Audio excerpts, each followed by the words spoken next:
청시국 대표이신 김윤정 선생님께서 오늘 창의력을 이끌어내는 질문에 관해 오늘 말씀해 주신다고 합니다.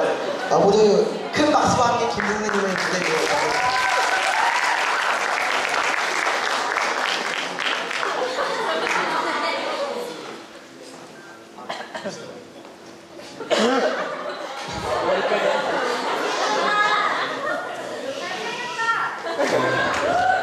안녕하십니까. 저는 청신국제중고등학교에서 물리를 가르치고 있는 김유석입니다.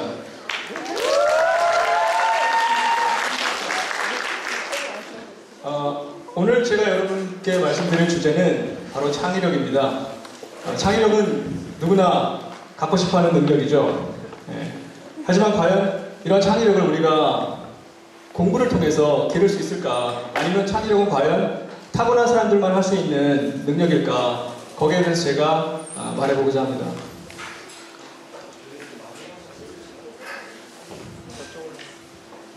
창의적인 지식이라는 것은 본교의 교육 이념 중에 하나죠. 저는 과학교사로서 여러분들에게 창의력을 키워주기 위해서 노력하고 있는 교사 중에 하나라고 스스로 생각하고 있습니다.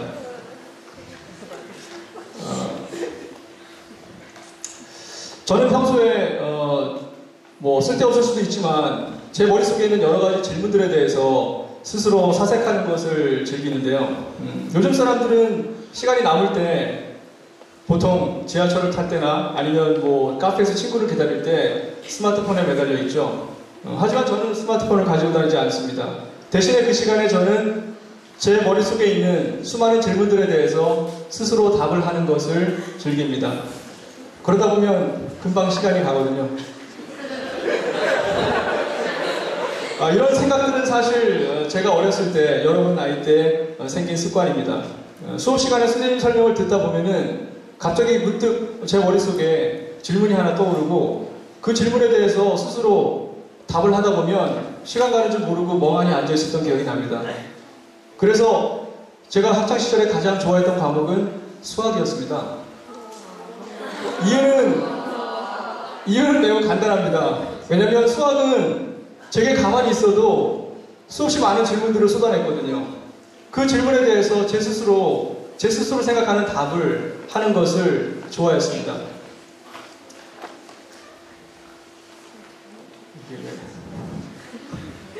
여기서 제가 오늘 강연에서 여러분께 강조하고 싶은 중요한 키워드가 있습니다. 바로 창의적 사고를 하기 위해서는 질문이 필요하다는 것입니다. 좋은 질문이 있을 때 그 질문이 열쇠가 되어 창의적 사고를 낳게 됩니다. 실제로 역사적으로 이러한 좋은 질문들이 우리에게 유명한 사람들이 위대한 업적을 남기는데 기여를 했습니다. 최고의 물리학자라고 일컫는 아인슈타인은 어려서부터 빛에 대한 관심이 많았고 빛이란 무엇일까? 라는 그 질문에 대답하기 위해 고민한 끝에 상대성 이론을 완성시켰습니다. 또한 수평선 너머에는 과연 무엇이 있을까? 라는 질문에 대답하기 위해 그 호기심이 바로 컬럼버스를 신대륙으로 인도했습니다. 제가 6년 동안 이 학교에서 학생들을 가르치면서 중학교 1학년을 가르칠 때 가장 행복합니다. 그 이유는 1학년 학생들은 첫 시간부터 1시간에 20개가 넘는 질문들을 저에게 쏟아냅니다. 아마 지금 고등학생들이나 중학교 2학년, 3학년들도 그 당시에는 그랬던 걸 기억할 것입니다. 하지만 시간이 지나면 어떻게 되나요?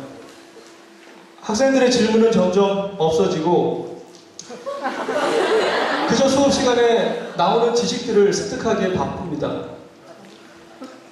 너무 해야 될 일이 많고 과제도 많고 그렇기 때문에 우리는 창의적인 생각을 할 시간이 여유가 부족하다는 것을 저도 어느 정도는 이해를 합니다. 하지만 질문이 없다는 것은 아무것도 모르거나 어떤 것에도 관심이 없다는 뜻입니다. 여러분들 스스로 어떤 현상에 대해서 스스로에게 질문을 던지고 그것을 해결하려고 하는 노력이 바로 창의적인 생각인 것입니다. 그렇다면 과연 제가 수업 시간에 실제로 하는 내용 중에서 한 가지 예를 들어보겠습니다. 서두에서 언급한 바와 같이 아인슈타인은 상대성 이론을 만들었는데요. 그 상대성 이론을 만들기 위해 그가 관심을 가졌던 대상은 바로 빛이었습니다. 빛이란 과연 무엇일까? 보통 사람들은 빛에 대해서 이렇게 물어보겠죠. 빛의 속도는 얼마인가요? 1초에 30만 킬로미터를 갑니다. 명확한 답이 있습니다. 하지만 창의적인 사람은 이렇게 묻습니다. 빛의 속도는 왜 항상 일정할까요? 거기에 대한 답은 어느 교과서에도 나와 있지 않습니다. 제가 수업 시간에 학생들에게 이런 질문을 던지면 학생들은 마치 수학 시간에 1 더하기 1이 왜 2인지 질문을 받은 것처럼 너무나 당연한 현상을, 너무나 당연한 사실을 물어보기 때문에 어이없어 합니다. 하지만 제가 수업 시간에 상대 속도의 개념을 알려주고 가만히 서서 공을 던질 때보다는 달리면서 공을 던질 때 그 속도가 더 빠르다. 너무나 당연하죠. 그렇다면 과연 제자리에서 빛을 쏠 때와 매우 빠른 속도로 운동하고 있는 우주선을 타고 가면서 빛을 쏠 때 그 빛의 속도가 똑같을까? 라고 물어보면 고개를 갸우뚱합니다. 이 질문에 대한 대답은 제가 물리를 공부하면서 한 번도 들어보지 못했습니다. 이 자리에 오신 여러분들을 위해서 제가 스스로 생각한 답을 한번 말해보겠습니다. 빛은 파동의 일종입니다. 파동은 우리 주변에 흔히 존재하는 것이지만 우리 눈에 보이는 것은 그리 많지 않습니다. 가장 쉽게 볼 수 있는 파동이 바로 바닷가에 있는 파도죠, 파도. 네, 이 파도를 만들기 위해서는 간단합니다. 여러분들이 잔잔한 호숫가에 돌을 하나 떨어뜨리면 됩니다. 그러면 그 돌이 떨어진 시점부터 물결이 일면서 건너편 끝까지 이동하게 되죠. 자, 여기서 여러분이 만약 이 물결이 저 건너편까지 도달하는 시간을 줄여보자, 좀 더 빨리 움직이게 해보자 라는 생각으로 돌을 세차게 앞으로 던져보십시오. 과연 그 물결이 빨리 도달할까요? 그렇지 않죠. 네. 돌은 아무리 세게 던져도 돌이 떨어지는 그 순간부터는 오로지 물의 탄성에 의해서 고유한 속도로 전파되어 나갑니다. 빛도 마찬가지입니다. 빛은 쏘는 것이 아니라 마치 호숫가에 돌을 떨어뜨리듯이 가만히 공간상에 내려놓는 것입니다. 공간에 내려놓은 빛은 자기 나름의 속도로 스스로 전파되어 나갑니다. 그 공간을 물리학에서는 전자기장이라고 합니다. 우리는 그저 전자기장에 그 빛을 내려놓는 것입니다. 이해가 되셨습니까? 제가 물리를 좋아하는 이유는 우리가 경험하고 보고 듣고 모든 현상들이 물리와 관련되어 있고 그 안에는 무수한 질문들이 녹아있기 때문입니다. 저는 스스로 그 질문들에 대해서 답하는 시간을 즐거워하기 때문에 지금까지 물리를 좋아합니다. 그렇다면 과연 이러한 창의적인 생각은, 이러한 창의력은 타고나는 걸까요? 특별한 사람들만 할 수 있는 걸까요? 아니면 여러분들도 얼마든지 학습을 통해서 배울 수 있는 걸까요? 그 질문에 답을 하기 위해서 제가 간단한 예를 하나 들어보겠습니다. 유치원에 다니고 있는 어린아이에게 처음으로 퍼즐을 하나 사주고 그걸 맞춰보라고 해보십시오. 그 아이가 처음 그 퍼즐을 맞추는 그 방식이 매우 흥미롭습니다. 아이는 퍼즐을 받으면 한쪽 구석에 이제 퍼즐을 다 쏟아놓겠죠. 그리고 나서 텅 빈 퍼즐판을 노려봅니다. 그리고 문득 자기가 꽂고 싶어하는 위치를 스스로 선택합니다. 그리고 그 위치에 무수히 많은 퍼즐 조각들 중에서 하나씩 맞춰보기 시작합니다. 물론 무작위로 하진 않죠. 자신이 보고 가장 들어맞을 것 같은 것을 생각을 하고 스스로 판단하고 선택해서 꽂아봅니다. 무수히 많은 시행착오를 겪을 것이고 시간도 꽤 오래 걸립니다. 하지만 그동안 그 아이는 그 과정에서 엄청난 집중력을 발휘하고 그러는 동안에 아이는 두뇌 회전이 굉장히 빠르게 일어날 것입니다. 이것을 답답하게 지켜보던 엄마가 안타까운 마음으로 옆에서 조심스럽게 조언을 합니다. 테두리 부분의 모양이 다른 것과 확연히 다르고 또 쉽게 생겼으니까 그 부분부터 먼저 맞추는 것이 좋지 않겠냐고 아이에게 방법을 일러줍니다.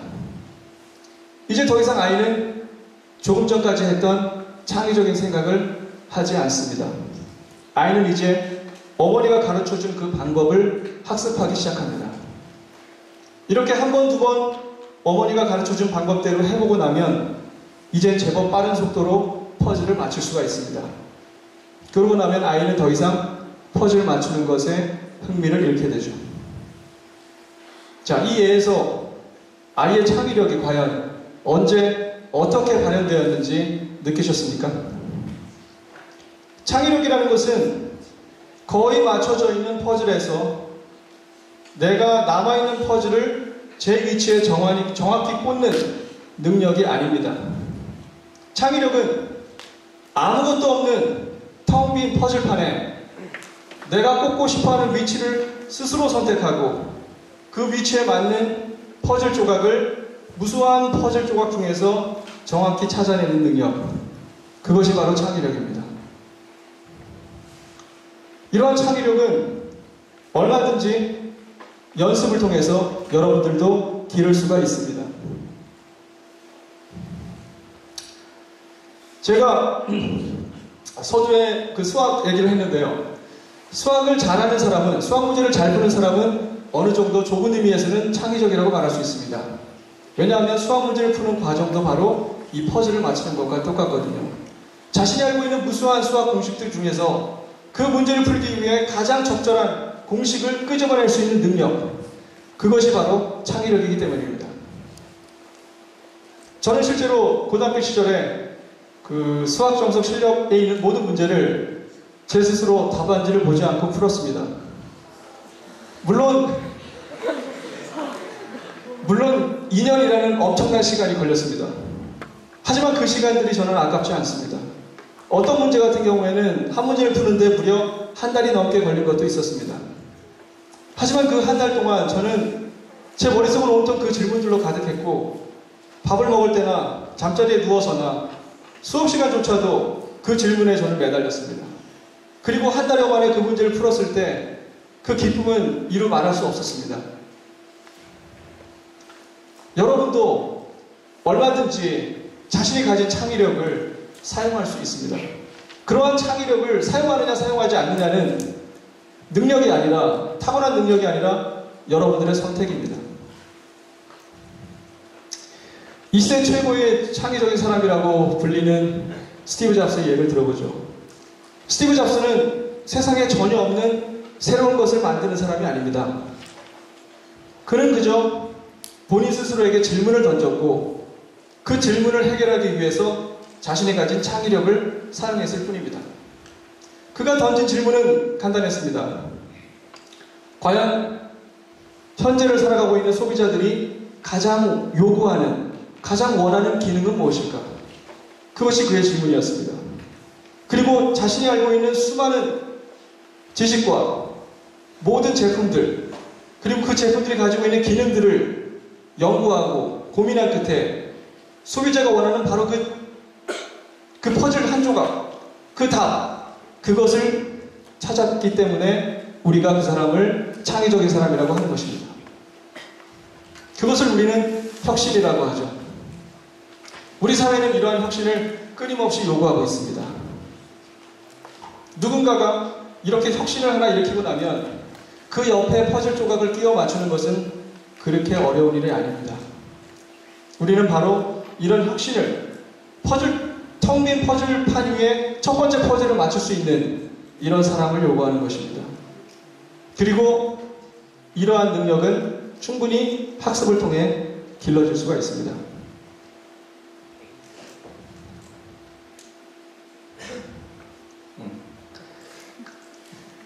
여러분들이 수학 공부를 하거나 사회 공부를 하거나 역사 공부를 하거나 어떤 공부를 할 때에도 창의적인 생각을 할 수 있는 기회는 얼마든지 있습니다. 여러분들이 만약 수학 문제를 풀 때 잘 풀리지 않는다고 해서 답을 본다면 그 순간 여러분들의 창의적인 생각은 멈춥니다. 그리고 그 답안지에 있는 방법을 학습하게 되죠. 학습이냐 창의적인 생각이냐, 그것은 여러분의 선택에 달려 있습니다. 여러분이 타고난 것도 아니고 아무도 타고난 사람이 없습니다. 저도 수학 정석 실력을 푸는 그 동안에 자연스럽게 어느 정도 창의력을 기른 것 같습니다.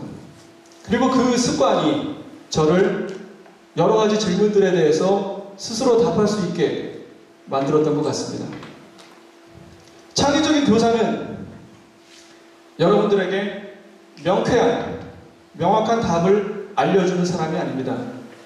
여러분들이 가진 창의력을 이끌어낼 수 있도록 좋은 질문을 계속해서 던지는 사람입니다.